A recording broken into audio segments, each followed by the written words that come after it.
Assalamu alaikum wa rahmatullahi wa barakatuh, and welcome back to our Hanafi fiqh class.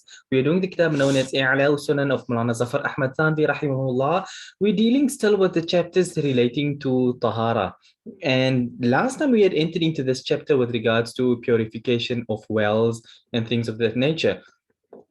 And what I mentioned was that even though in a, let's put it this way, first world, second world, third world country where you don't deal with wells that much, that doesn't change the fact that for many millions of people around the world, they still use wells. So, you've got sewer systems and stuff. So you are of the fortunate ones that don't have to travel and walk a long distance with a bucket and go fill it up and things like this here, the way that other people do. But thus, the masail are still in vogue.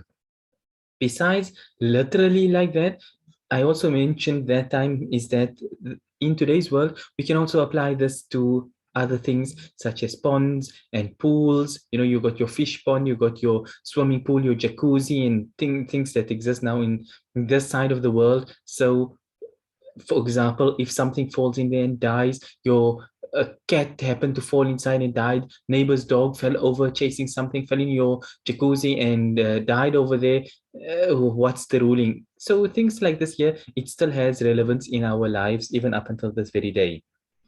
So that's why we're continuing on with this. It never becomes outdated. It's just that when you know the principle, you can then know how to apply it in the various aspects of your life. But if we were to throw out masail because, hey, it's not existing here right now, then a person will end up being more ignorant than anything. Because Imam of the past used to, for example, delve into a lot of hypotheticals for the sake so that when such masail do actually come up, then it's already been discussed. And that's how people's knowledge grew. But today people know nothing and then they think they know everything. But in any case, let's continue without any unnecessary delay. Bismillah walhamdulillah wassalatu wassalamu ala rasulillah wa ala alihi wa sahbihi wa man wala. So we are doing the chapter Babu Nazhi Jami'i Ma'il Bi'ri Idha Mata Fiha Adamiyun wa Mithlahu Min Al Hayawan. Page 285 of volume 1 of I'ala Sunan. The chapter here is the chapter regarding removing all the water of a well if a human being or a creature, an animal of that nature falls in. Doesn't mean that human beings are animals, but it means that, we're not talking about a little tiny pigeon, sparrow fall inside. We're talking about some big animal falls and dies inside it, or the likes of a human being that falls and dies now in a well. Then what are you required to do? You're required to remove all of the water. So let's see what the hadith mentions. حدثنا صالح بن عبد الرحمن قال حدثنا سعيد بن منصور قال حدثنا هشيم قال حدثنا منصور عن عطاء رحمه الله أن حبشيا وقع في زمزم فمات فأمر ابن الزبير فنزح ماؤها فجعل الماء لا ينقطع فنظر فإذا عين تجري من قبل الحجر الأسود فقال ابن الزبير حسبكم.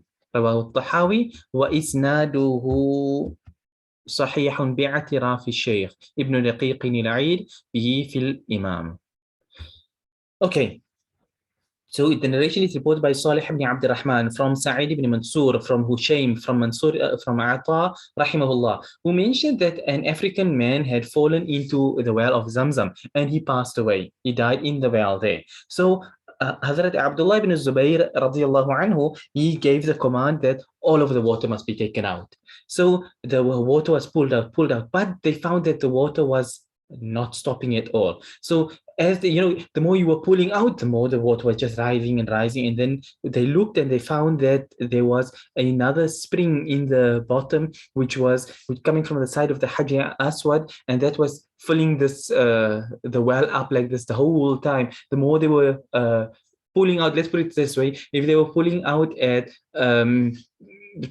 10 liters a second, then this was pumping back in 9 liters a second. So it was like they weren't able to finish because it's like you're just pulling and it's just coming. So then he looked at another Abdullah ibn Zubayr radiallahu anhu now said, Hasbukum, it's sufficient. In other words, you can't get it dry.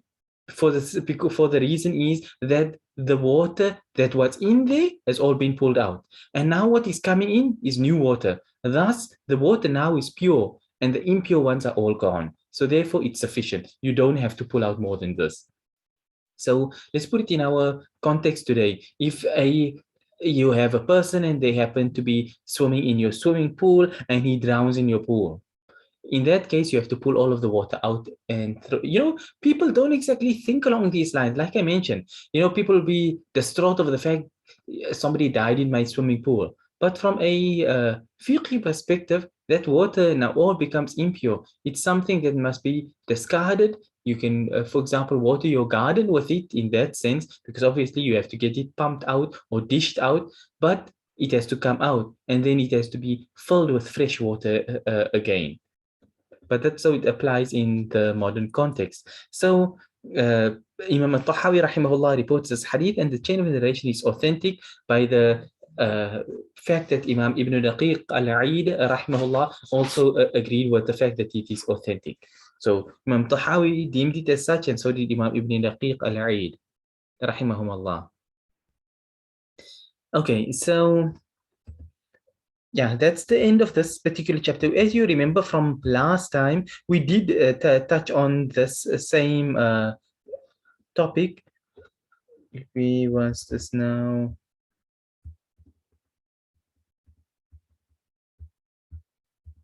Okay, but in any case, we did deal with this previously.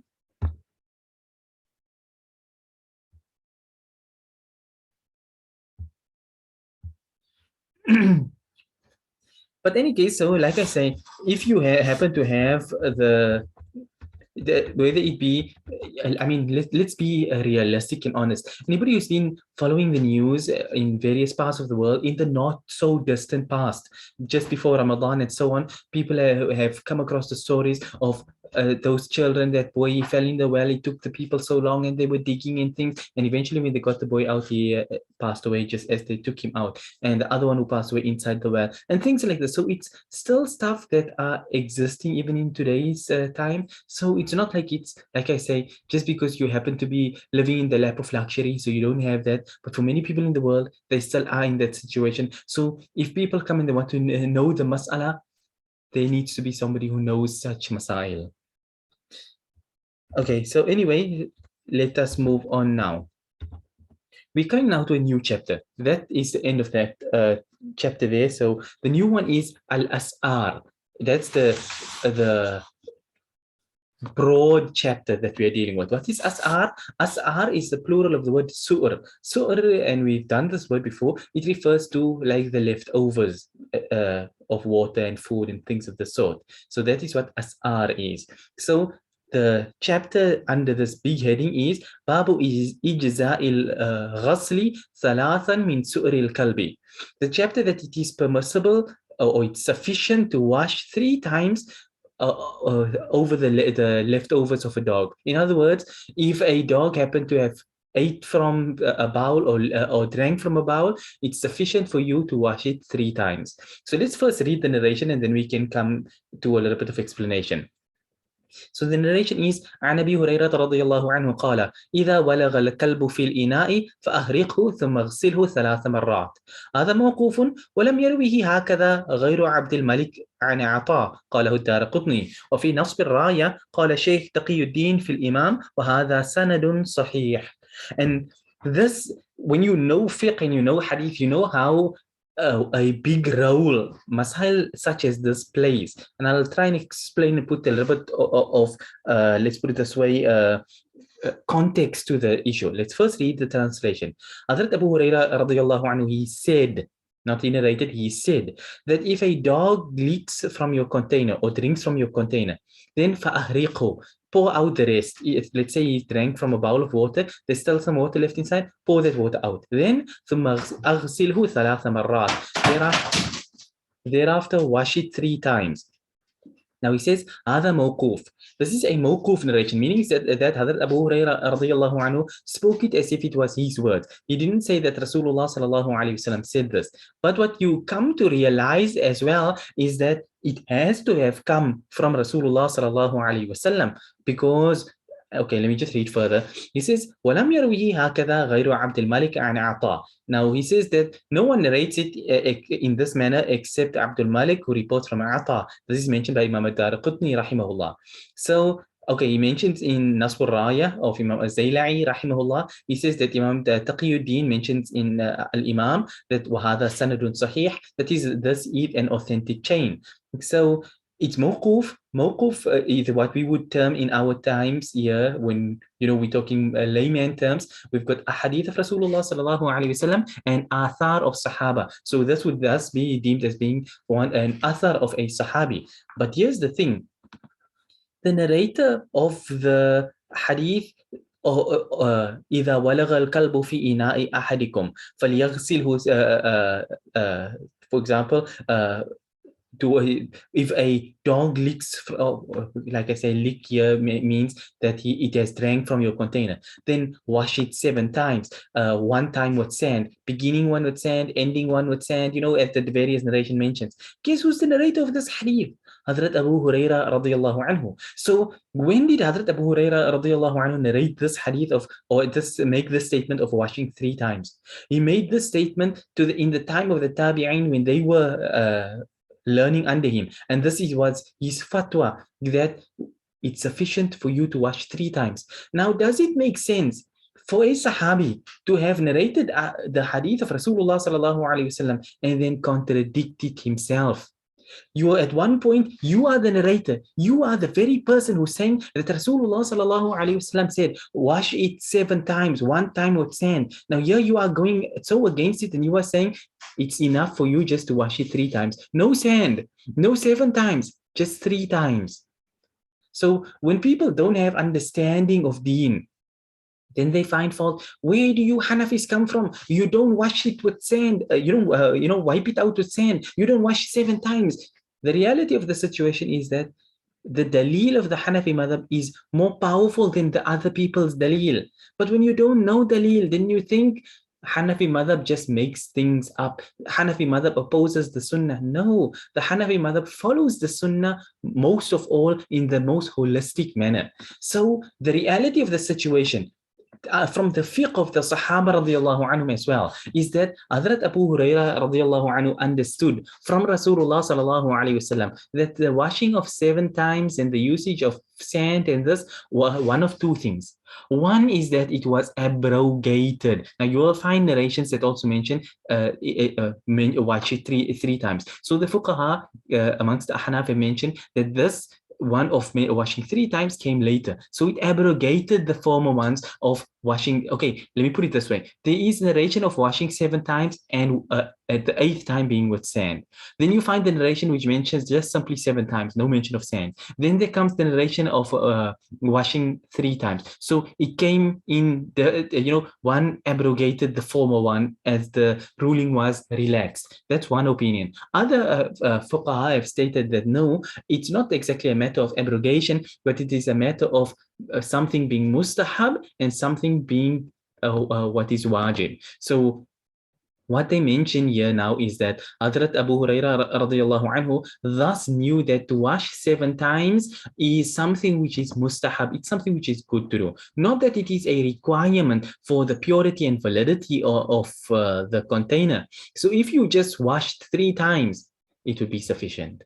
So, let's assume it this way. It's a glass, okay, not that you drink from a glass. Let's say it's a bowl, a dog came and it drank from. So you wash him. Your tap is running, for example, one way. So you wash, you eat one, pour it out, wash 2, 3. You don't have to wash dry, wash dry, wash dry. Sometimes people think that, but if you just simply wash, that's sufficient. 3 times, boom, done, clean. Obviously, we are not talking about the dog which has got slobbery slime and it leaves that slobber all over the bowl. We're not talking about such things. Obviously, if that has not been washed off already, then you need to wash to make certain the impurity has been removed. But if you have washed it off, it means that there's nothing visible on it. Then your 1, 2, 3 washes and you are done. If your one wash has taken that off, then 2 further washes and you are finished. End of story. So that's the way that things work. So the reality of the situation is that with many of the narrations, many of the issues, people don't understand the Hanafi madhab's dalil behind things. So they think that the Hanafi madhab don't have dalil because we have a hadith from Bukhari. The reality of the situation is that the hadith of Bukhari is weak in comparison. Don't get me wrong here. Don't get the wrong picture. The hadith, the chain of narration is authentic, but a narration can be authentic and abrogated. And a hadith can be authentic, but the amal is not upon it. And that's the case of a number of narrations you find famously being thrown around. So you'll find, for example, this Sahabi who reports, for example, Raf'ul Yadayn, raising your hands multiple times in the salah. And that same Sahabi, he performs salah himself. He teaches the tabi'een. And here's the thing, he doesn't do Raf'ul Yadayn. Now you come and he's like, if the Raf'ul Yadayn was the established ruling, then why would the Sahabi who reports the hadith of Raf'ul Yadayn not do Raf'ul Yadayn? Those are the important questions that need to be asked. But some people don't like asking that questions, or they don't even know that those are the questions to ask. But anyway, so the dalil of the Hanafi madhab is actually very strong. On any point that you come across in fiqh, it's not something Imam Abu Hanifa rahimahullah made up. You'll find that it has a basis from Sahaba radiallahu anhum. And that is what had made the Hanafi madhab strong. It is a madhab firmly and deeply rooted in the total understanding of the deen. That is why the biggest madhab, the madhab that ruled the world, was always the Hanafi madhab. Does it make sense that in the first of the 4 ai the greatest of scholars and things that came through the world throughout the time of more than 1,200 years all follow the Hanafi madhab, and yet nobody knew that the dalil is weak? It boggles the mind how people can be, like I always tell people actually, and I don't want to digress here too much, but I always tell people that Salafism exists and can only exist due to ignorance. Had people not been ignorant, Salafism would not have existed in the world. But because the vast majority of people don't have knowledge, they don't want to get knowledge of the deen. So it's like there's a hadith, there's an ayah of the Quran, finish, end of story, I follow it. But you're not following Quran and Sunnah. You're following an ayah which may be abrogated. You're following for example, don't come to salah when you are drunk, for example. So it means you can go and have a drink. You get the wrong impression, and then the person tell you, so it's okay if I drink as long as I don't come to salah when I'm drunk. That's what's happening over here. People are taking something out of its correct context, not looking at it holistically, and they end up at I wouldn't exactly say a wrong conclusion, because other ai did hold such viewpoints. But as far as the Hanafi madhab is concerned, we don't need to look at the viewpoints of others, because our madhab is 100% strong. And you only come to know this when you actually study and learn the dalil. But now you have little 12-year-old children running all around, posting all over the internet, acting like they are some sort of ulama. They cannot clean themselves in the toilet, and they are running ai down. And you like, where do you come from? What do you know about Islam? But you want to have so much to say about it.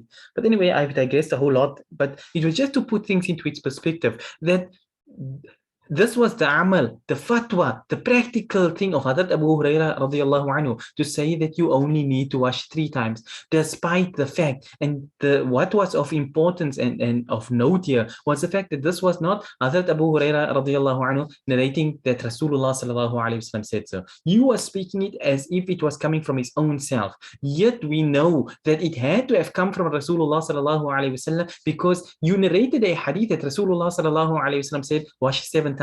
Does it make sense that a Sahabi would turn against the Sunnah of Rasulullah sallallahu alayhi wasallam? Forget Sunnah. If it was said, if Nabi sallallahu alayhi wasallam said you have to do this, then it's not Sunnah, it's wajib. But now you're saying a Sahabi would turn against it to do his own thing? Really now? So forget about Ahnaf not following Sunnah, then the Sahaba radiallahu anhu were turned against the Sunnah first. وَنَعُوذُ بِاللَّهِ مِنْ ذَلِكَ. So you understand from a narration like this here, how the actual Masail came down, not from what Imam Bukhari compiled 200 years later, but rather it is that which the fuqaha had taken from the Sahaba radiallahu anhum and passed student to student, and that's how it came down. That is why the early madhahib, like the Hanafi madhab and so on, was firmly rooted in the deen, because Imam Abu Hanifa rahimahullah learned under Sahaba, and even those that he didn't learn under, amongst his other teachers, they were the students of the Sahaba radiallahu anhum themselves. So it was a minuscule chain between Imam Abu Hanifa rahimahullah and the fiqh of Sahaba. Versus Imam Bukhari rahimahullah, who is great, don't get me wrong, he is Imam Amirul Mu'mineen fil Hadith. The sun has not risen in today's time over a person greater than Imam Bukhari rahimahullah. But the narrations and things that he came along much later had more people in the chain than what Imam Abu Hanifa rahimahullah had. So where Imam Bukhari, and you have the Thulathiyat of Imam Bukhari, those narrations where he reports with only 3 people in the chain, golden chain in the works. But Imam Abu Hanifa rahimahullah has narrations that he reports directly from Sahaba. So the only intermediary between him and Rasulullah sallallahu alaihi wasallam was a single Sahabi. Now, I translated a tiny little booklet a long time ago. You'll find it on my blog, Al-Ahadith Al-Sab'a an Sab'ati min As-Sahaba radiyallahu anhum alladhina rawa anhum al-Imam Abu Hanifa rahimahullah. Anyway, what the book means is those 7 Sahaba that Imam Abu Hanifa rahimahullah narrates a hadith from each of them. Now, he reported sometimes from a number of narrations from a Sahabi, but this book was simply a compilation of one hadith from 7 different Sahaba that Imam Abu Hanifa rahimahullah had taken a hadith directly from.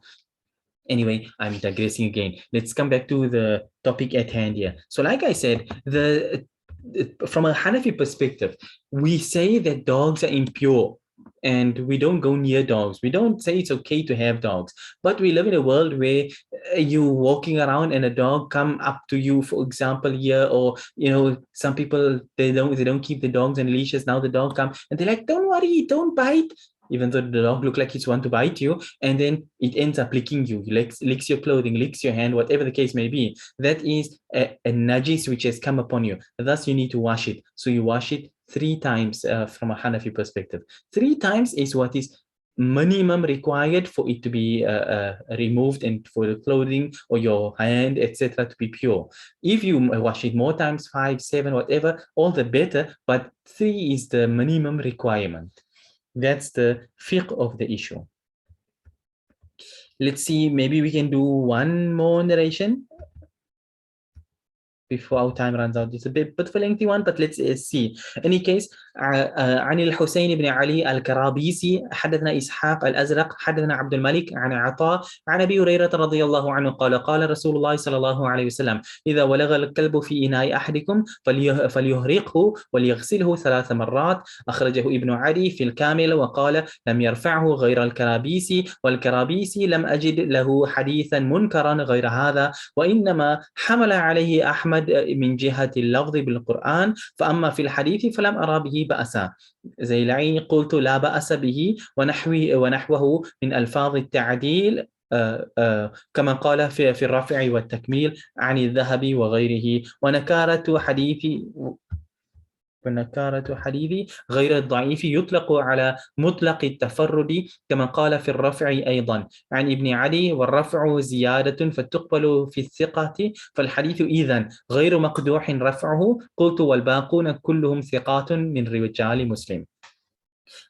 Decided to read it all one time. So Al-Husayn ibn Ali al-Karabisi, Imam Al-Husayn ibn Ali al-Karabisi, he narrates from Ishaq al-Azraq, from Abdul Malik, from Ata.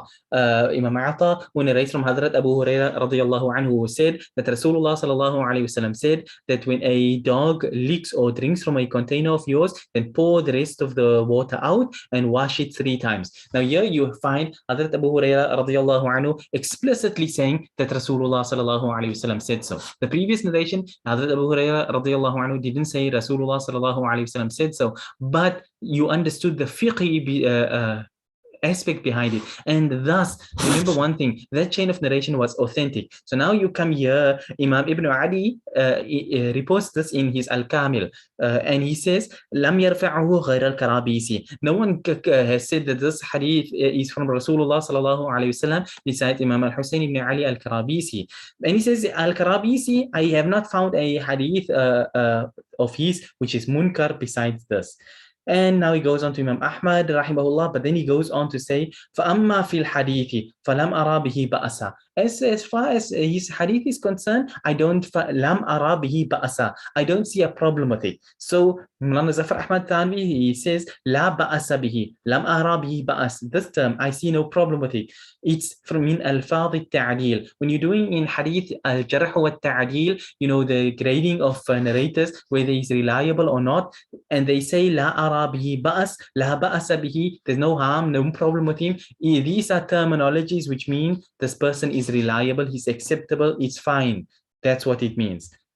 He says you will find this mentioned in Ar-Raf'u wa Takmil, one of the main books that are done in Takhassus fil Hadith. So, but yeah, it's mentioned from Imam al-Dhahabi and others. So he says, وَنَكَارَةُ حَدِيث غَيْرَ الضَّعِيفِ يُطْلَقُ عَلَى مُطْلَقِ التَّفَرُّدِ. And when they say something is munkar, sometimes it also is used to mean that there's only, it's a, let's call it this way, gharib.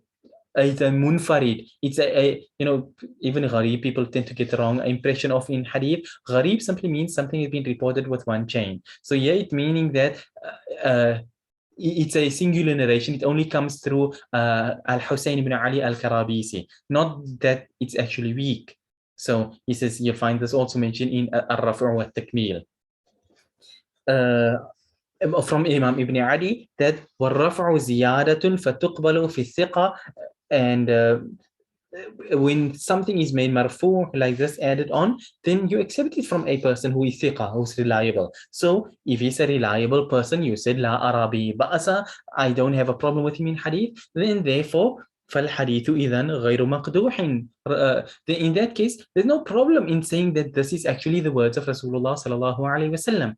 So Mulana Zafar Ahmadi ends off by saying, وَالْبَاقُونَ, as for the rest of the narrators in this chain, كُلُّهُمْ ثِقَاتٍ مِنْ رِجَالِ Muslim. Everybody in the chain is from, that can be found in Sahih Muslim. We know the ahadith of Sahih Muslim are acceptable. So everybody besides Al-Husayn ibn Ali al-Karabisi are found in Sahih Muslim. And as you could just see now, Al-Husayn ibn Ali al-Karabisi, it said, La ba'asa bihi, la ara bihi ba'asa. I don't find a problem with these narrations, which means he's graded as being reliable. So if he is the one who says it is marfu', then there you go, the problem has been removed. The narration is thus not da'if, but hasan. That's how jarh wa ta'dil is done from that angle. But couple this with the previous narration, and even if we did not have this narration, even if we did not have the narration at all, the fiqh that we did from the first hadith of the fact that Hazrat Abu Hurairah radiyallahu anhu is the narrator of washing 7 times, yet here he is saying with an authentic chain that wash it 3 times, that is sufficient, shows that that one is taken as being abrogated, or it's taken as being mustahab, because there is no way on earth that you would have told the students and taught people to do something that isn't found in the Sunnah. So that's that. But we say, because as you can see here, from a Hanafi Usul al-Hadith perspective, this chain of narration is also acceptable. So therefore, whether you say it's the words of Hazrat Abu Hurairah radiyallahu anhu, or you say it's the words of Rasulullah sallallahu alaihi wasallam, in both cases, the narrations, they lend strength to one another, and thus we will say from Rasulullah sallallahu alaihi wasallam that washing 3 times is sufficient, and thus Hazrat Abu Hurairah radiyallahu anhu taught it to his students as well. So while washing 7 times and once with sand does exist, from a Hanafi perspective, our ruling is you only need to wash 3 times. Now, I need to also point out one fact over here. Many times people get the wrong impression. When we say you only need to wash 3 times, we are not saying you must only wash 3 times. People sometimes get the understandings mixed up. We mean 3 times bare minimum. Do that, you are fine. No one is saying don't wash it 7 times. If you want to wash it 7 times, by all means, go ahead. But we are saying that from a fiqh perspective, from the fiqh of Sahaba and the practice and the words of Rasulullah sallallahu alaihi wasallam, if you have washed 3 times, then that is sufficient. 7 times is better, it's mustahab, but 3 times is jaiz, and that is what it all boils down to. So we'll stop on this point here, inshallah ta'ala. We've still got three ahadith before we finish off this chapter. So we'll stop on this point here, inshallah ta'ala, because I've already gone well over the time limit. But anyway, that being said, we will end on this point here, inshallah ta'ala. Until next time, we end and we say, wa sallallahu wa sallam wa baraka ala nabiyyina Muhammad, subhanallahi wa bihamdihi, subhanaka Allahumma wa bihamdik, nashhadu an la ilaha illa anta. Okay, before we actually end, there came a question through. I forgot to mention that if anybody has any questions, as always, you're always welcome to ask your questions at any time. You don't have to wait until the end of the class. Okay, question coming in. Specifically for the dog licking the bowel, what about other animals or other kinds of impurity? Also would like to know, when you stay in an non-Muslim place for holiday rentals, how you treat the vessels there. Now, the chapter we're dealing with is with regards to a dog, as you can tell from right here. But obviously, because we have not gone further, you see our very next chapter is regarding the leftovers of a cat, and as to the leftovers of a human being, and the leftovers of everything else, the leftovers of a donkey and of a wild animal. So we come into all of that in due course. We're only just beginning the chapter out right here, right now. But be that as it may, when it comes to if you come to a kafir place for holiday rentals, with regards to vessels, I'll just touch this one because obviously you're not going to find this in a hadith to say if you come and you stay in somebody's hotel, how do you treat their glasses and their plates and stuff like this here. So with regards to things such as this, as far as impurities are concerned, washing 3 times is always sufficient for anything. As a bare minimum, 3 times is sufficient. So it doesn't matter what was used inside of it, it's sufficient for you to wash it, and that would be fine. So let's put it this way. There's a lot that can be said. There's a lot what is best to be done, but from a practical perspective of not everybody's carrying cups and plates and things around with them. So if you find yourself in a self-catering apartment, whatever, and they've got over there a plate and a glass and a cup and a whatever, you don't know who stayed there before you. Did they cut a pig in that plate? Did they use that knife to, for example, use other type of other types of haram? Maybe they poured beer in your glass, things of the sort. You don't know. It's not necessary that it had happened. It's not necessary that it couldn't happen. One way or the other, we're not going to focus on all of that type of things, because from a practical perspective, the Sharia has told us that you haven't seen anything being used in it. Fine, go ahead, use it. It's a different story when you know this is something where pig has just been inside it. In that case, you stay away from it. This is a glass that you just saw the last people there posing with beer in it. Different story. But even so, those glasses can be cleaned, but you try and avoid using such things. But anyway, with everything there is the best thing to do, and then there is the permissible thing to do. So a poor person finds himself there, he doesn't know anything, he doesn't have anything else. If he washes it sufficiently, he can use it. If you happen to be the type, you carry your whole kitchen sink with you, you've got your samosas for the road, you've got your biscuits and your eggs and everything you're eating, you carry your spices with you and your wet masalas and everything, then you've got enough space to carry your glass and cups and things that you've got in your bag there. You can take that out and also use that. Or you carry a polystyrene glasses and things like this around, whatever the case may be. But the point being, long story short, time is almost up. The point being that if you happen to find yourself in a situation where there are plates and stuff like this here, you're going to be staying at the place, then as a standard rule, always wash everything at least 3 times. Even if you see it's sparkling, that you can see your reflection in the spoon, wash it 3 times. The glass, wash it 3 times. Not just because some of you take that glass to the toilet for istinja, but I mean, at least wash everything 3 times. Bare minimum. That way, inshallah, going forward, you don't have a problem. So if you can wash it more times, like I say, we're not saying only wash it 3 times. We're saying bare minimum wash it 3 times. So if you do that, then inshallah, the utensils and stuff that you use will be deemed as being pure. And Allah knows best. That being said, so that's the question which was asked and answered. And inshallah ta'ala, we end then on this point here. Until next time, we end and we say, wa sallallahu wa sallama wa baraka ala nabiyyina Muhammad, subhanallahi wa bihamdihi, subhanakallahumma wa bihamdik, nashhadu an la ilaha illa anta, nastaghfiruka wa natubu ilayk. Wassalamu alaikum wa rahmatullahi wa barakatuh.